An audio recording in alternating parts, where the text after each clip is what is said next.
On that note, welcome to Banned from Encryption with Mustafa Al-Bassam and Jake Davis. Thank you.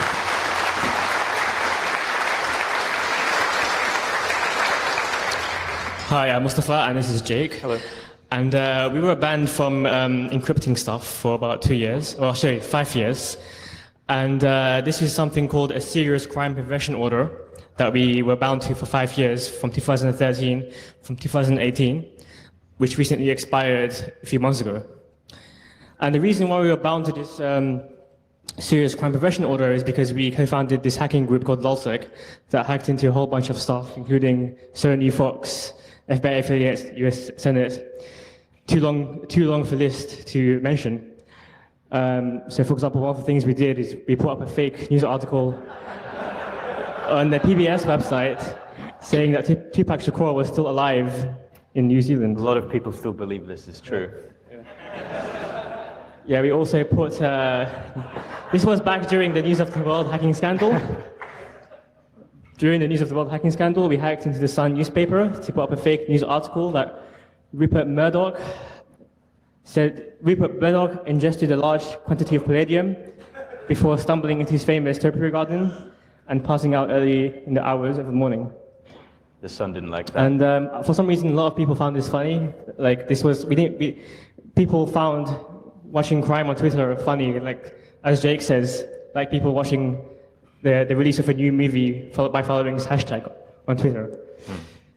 So as a result of all of this, we were arrested in the summer of 2011. And as a condition of our bail, we were banned from using the internet. And we were on bail for about 2 years.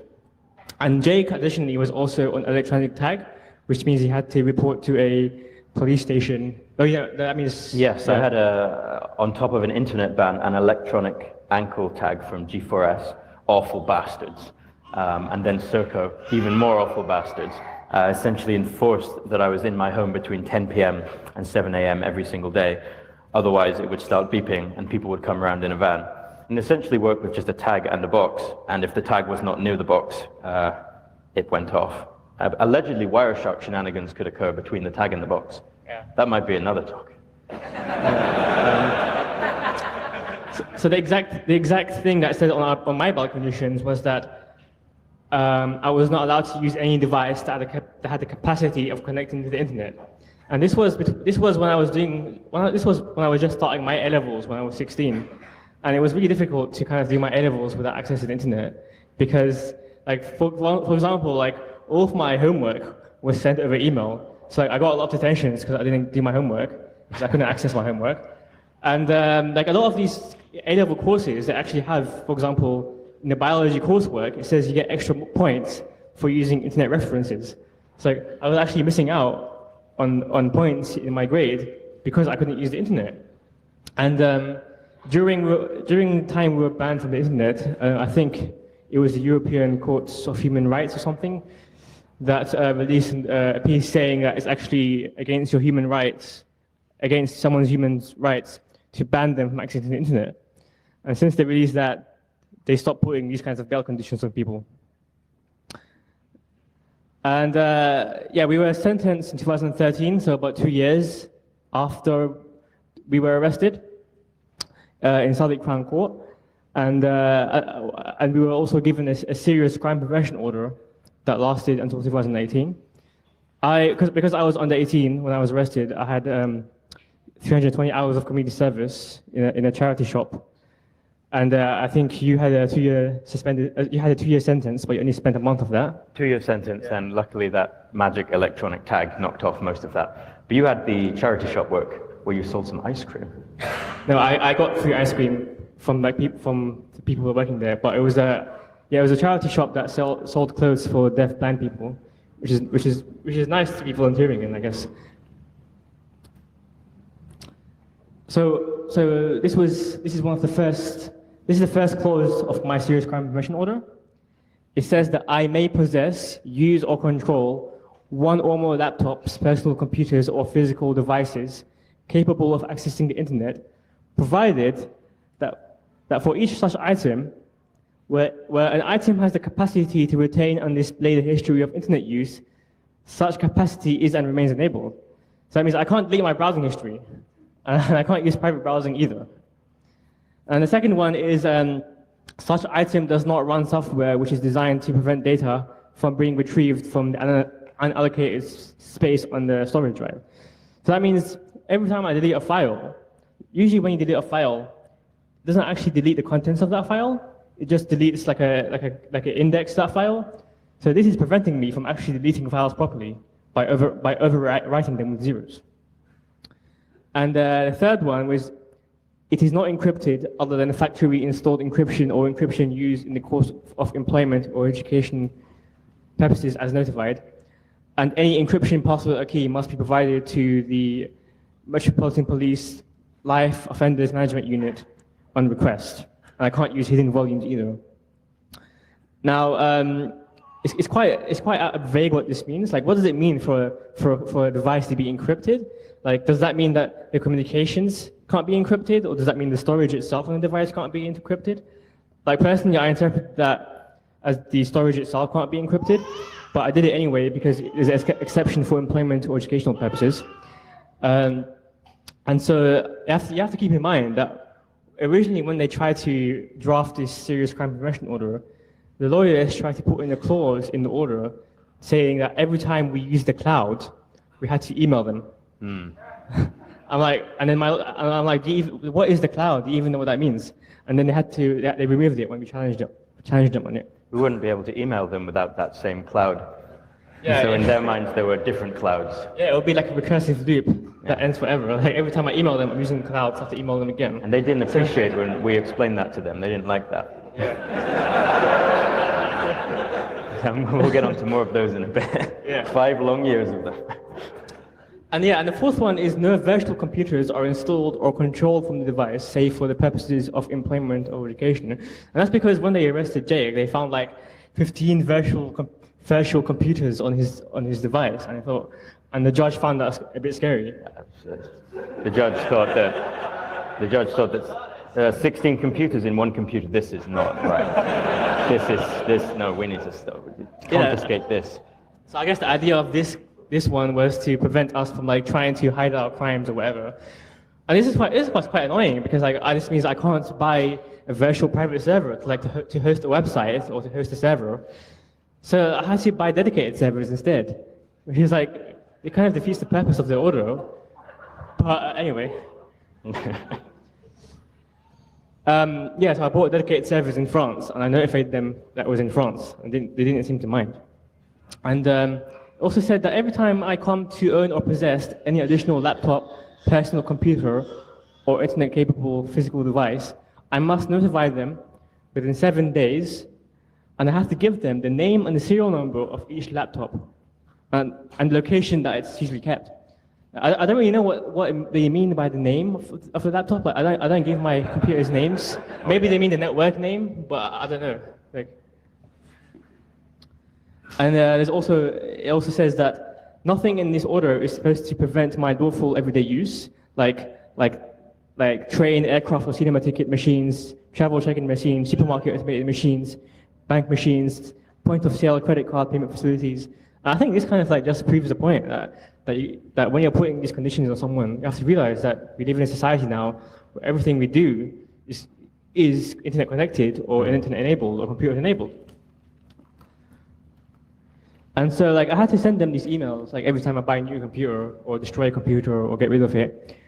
And I had to put a read receipt on them. So like every time they opened them, I would get a read receipt. So I would get all these read receipts from all the times they opened my emails. But then like 2 years later, turns out they checked their records and they had nothing on file about anything I sent. They didn't seem very competent to me because like every year, like they have the person in charge of our case, like a new person is assigned. So I don't think this is like the kind of job that any police officer wants. Like this is probably like the job that they get to be punished or something. Yeah. Like to deal with all these. Check the emails from these trolls. Yeah. And yeah. I'll got the mic. So here are some various discrepancies in the arbitrary banning over a 5-year period. And I had to ask about these individually. Windows 10 is allowed, despite having inbuilt shredding functions to, again, remove files from an allocated space. Ubuntu, Mac, you just type shred, there it goes. Cubes is banned. I think Cubes was the thing they banned the most. Or I think they used capital letters no for Cubes. Kali definitely banned, they saw the dragon. Amazon EC2s, I don't think they understood the description of those and saw the word cloud, server, and banned those. VPNs are fine if I tell them which VPN and it's based in the UK, hence your dedicated server in France. Yeah, I use a VPN in my dedicated server located in France. Yeah, which is Tor, definitely banned, they don't like Tor. Chrome Incognito is allowed because my clause said that I wasn't allowed to delete internet history, but it didn't say I had to generate internet history.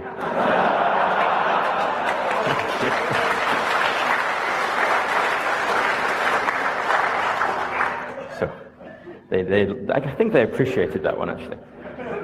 And so one time I just emailed them, maybe 2 years ago, saying, what is encryption? Because HTTPS, etc., or when we withdraw from a bank now, sometimes it's encrypted. And this is exactly what they said. They said BlackBerry with PGP. That's all they said. They said, you can't use that. I went, well, okay, fine. I won't use a BlackBerry with PGP. So, I mean, like, you have to realize that the people replying to this have no technical or computer background. Like, they're just saying what they think. So, like I think, like, a lot, I actually think they're wrong about most of these, if you actually look at the legal document. Like, in theory, Tor should be allowed because it's not, if I'm using Tor, I'm not encrypting my laptop. I'm just encrypting my communications. In theory, Chrome Incognito shouldn't be allowed because it says in the order that if the device has a capability to generate history, that has to be enabled. So I don't think these people really knew what they were talking about. No. And because it was a 5-year period, as Mustafa said earlier, the iterations, they had various iterations of the team. And so the new people that came in had to deal with the sort of scraps left by the others. And by the end of the 5 years, you're looking at police officers that didn't even know an SCPO existed, now having to pick up one of the most bizarre cases of them, because there are not many of these SCPOs around. I just think they tried to find the most severe restriction they could and threw this at us. Yeah, so most of these SCPOs are usually like for people, they're not usually made for like computer hackers, they're usually made for like people who commit large-scale fraud. So like, and then they put conditions in there like you have to tell us about all your bank accounts, or like, for example, people accused of sexual crimes, so then you have to like report this or whatever. So some more human stories from the people behind the acronym SCPO LOMU. I had 7 device disclosures in 5 years. So every time I bought a new phone, I had to send them. We sent the IMEI and SIM, etc. Except my tactic, as I'll talk about more, was to send way too much information. So I'd send like the color of the phone, where I bought it from, like if I liked it, if I liked the glass screen. And because there were 7 new device disclosures, that wasn't just me sort of buying 7 new phones, mostly because I smashed some of them. And I would then send them pictures of the smashed phone. And I said, I can't believe it happened again. It fell out of a locker, hit the floor. You know, these Samsung screens, not very good. So they started responding with a few jokes. Oh, did you have the Samsung phone that could blow up? I had the Samsung phone. I sent them the news article. And I said, I bought a new Samsung phone. Don't worry, this is the one that does not blow up. So 13 international travel disclosures. As you can imagine, airports are very amusing. When we were arrested and years later we tried to get our passports back, they claimed they lost them. This was the case with us and many others. And so our passports did not work at the e-passport readers. We had to go to the manual check. And they always got about 9 boxes up on their screen and their face just dropped. And I don't know what they had to deal with, but it depends on the seniority of the customs officer. Usually they write something down on a piece of paper. Like every time so our e-passport chips were disabled in the UK. Like we could use our e-passports everywhere else except the UK. So when we go through the UK, we always have to go through the manual border control. Like usually, and there's usually like a queue specifically for the people whose e-passport gates doesn't work, and you can see it's full of criminals there. So every time we go through, they usually like have to write something down on a piece of paper, and then when we go through, they usually close their specific booth for like 5 minutes, because they have to email the Metropolitan Police every time we enter the UK. Mm. My favorite, I enjoyed going through in the end because I knew what they'd see. And I knew if they were an inexperienced customs officer, they would quite panic and like try and buy time and ask me questions. And I went through once, and this guy, this grizzled guy, he'd seen it all, and he just went, "Very impressive. Never seen this many restrictions before." And very good. He was like, "Very nice," and handed me my passport back. So there's some sense of humor with it. But within the 5-year period, we had 10 different police contacts, I think all of whom either moved to the department or moved from another, or senior or junior moving up. So they don't think they knew each other, and so it was a strange autonomy, and we got a different answer if we emailed Monday, Tuesday, Wednesday, etc. I can tell you a few things I gleaned from them. I've changed their names. The boss, Dave, likes Guinness. When I did a trip to Ireland, I disclosed, again, too much information. I was going on a camping trip, and I drew a physical map of all the campsites, and I faxed that through.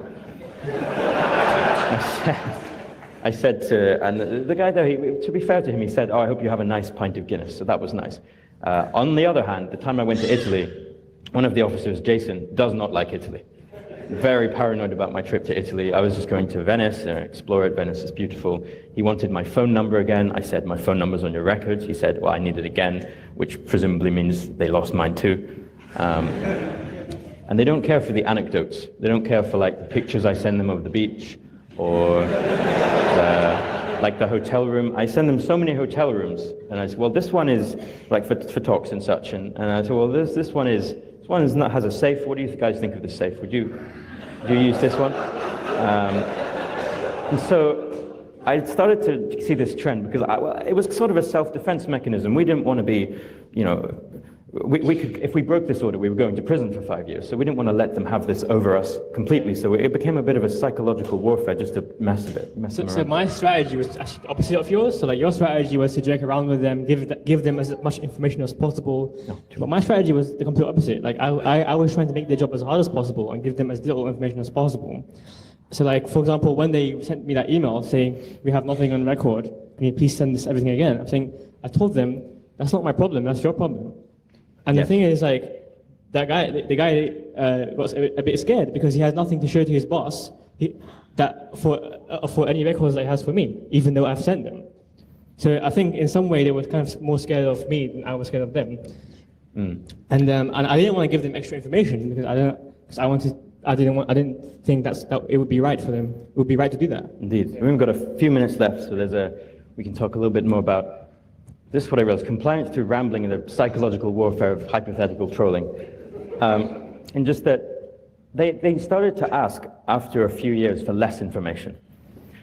So they left us alone. For example, because we had to disclose every new phone that we bought in vast detail, well, it was a quick process for us, but for them, they probably had to sit there and type it in various columns and all of this. So hypothetically, we could just run a script to scrape eBay for job lots of very cheap phones, and then disclose to them all of the IMEIs, hundreds of them, and they'd have to sit there all day for weeks, just inputting them over and over again. And we didn't tell them we could do that, but I think they knew that we were the type of people that would do that if, for example, they decided to come and like arbitrarily check our computers. So we didn't have any computer checks for 5 years, even though they did have the power to do that. So actually, I did have one. You're not trolling them enough. No, because when I told them I'm not going to send you my emails again, they said that they made me bring all my devices to a police station. But then they made me bring all my devices to a police station so they could see them and check them. And then the guy told me to open my laptop. And I said, okay. And then I said, "Okay, what next?" And he said he didn't know what to say, what next, because he didn't know what to check. One of the 16 VMs. So one very quick example. This is one of the emails I sent them. Oh, it's disclosed the reply. Well, never mind. This is about my Samsung phone. I said, "Oh, you won't believe it. The phone I disclosed in my last email, it also smashed." And this was in an email thread they had for like 4 years. This time it fell out of a locker when I was grabbing my coat. One small crack in a Samsung screen is apparently enough to obliterate it. Anyway, I got another Samsung, the one that apparently overheats and sets itself on fire randomly. I hope that doesn't happen, otherwise I'll have to disclose another one. I also got a pair of Gear VR goggles with the phone, which, don't worry, are designed to enter virtual reality, not create a virtual computer. Same SIM, same number, same color, charcoal black again. About 3 days went by, and they responded, "No hello, no regards, just Thanks, Jake. So 5 years of these shenanigans, and I think they were delighted to get rid of us, actually. So I think we can conclude that the orders make no sense. I think that's the conclusion. I don't Well, at think least for computer hackers, at least. it doesn't seem that it's the fault potentially of the team behind it. I don't think they liked having to enforce these orders either. The orders were made through a strange combination of the Crown Prosecution Service, the judge, the police, all coming together to try and define this new thing. In the same way we were banned from the internet, and that doesn't really happen anymore, they were sort of testing all of these things on us because our case at the time was one of the first of that nature in terms of the public domain. So all of these things were sort of just thrown as a test, and they realized they don't work and they won't use them again.